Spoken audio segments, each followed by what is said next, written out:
देवगढ़ जिला रियामाल ब्लॉक अंतर्गत चढ़ेमरा ग्राम पंचायत निकटस्थ चढ़ेमरा ग्राम बण पहाड़ घेरा घंच अरण्य मध्य रही पथर गुंफा।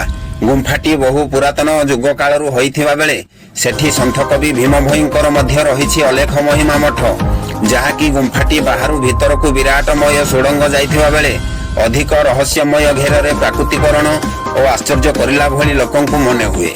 से गुंफा मठरे रहुथिबा साधु बाबांक कहिबा अनुसायी अनेक पुरातन जुगर रहस्य गुंफारे लुचि रहिछि एवं गुंफार अलौकिकता सौंदर्यकरण एबे भी रहस्यमय घेରରେ, जहाँकि आखपाख दूर दूरांतरु गुंफाकु देखिबाकु एवं गुंफार सौंदर्यकरण मन भरी उपभोग करिबाकु अनेक पर्यटनक भीड़ मध्य जमुछि।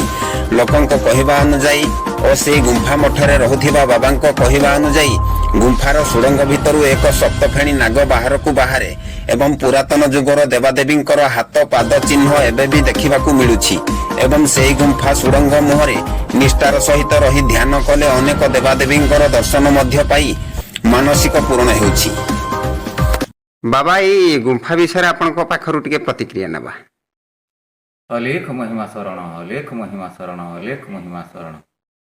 यही गुंफाटी होउछि बापा सत्य जुगरु जेतेबेले पृथ्वी सर्जना कले शून्य ठाकुर सेही समयरु यही सिद्ध साधुंकर स्थलीटी रही।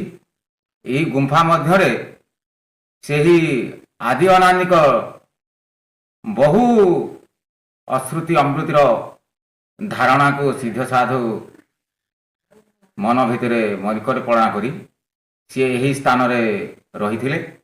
किंतु आज 2026 हेलानी यही गुंफा द्वारार शक्ति बहु प्रकार लोक माने यही गाई गोरु आनिबा लोक यही शक्तिर प्रभाव जानी सदा सर्वदा खंदणी मार नाम कीर्तन्य कोलाहल सदा सर्वदा लगी रहा। तेणु यही गुंफाटी को से सिद्ध साधुंकर गुरु आज्ञा को मानि यही गुंफा मध्य आम रहीचु। किंतु सी सदा सर्वदा सप्तफेणी देखा दौची किंतु सतनिष्ठा प्रतिष्ठा न हेले सी आउ देखा दौ नाहंती।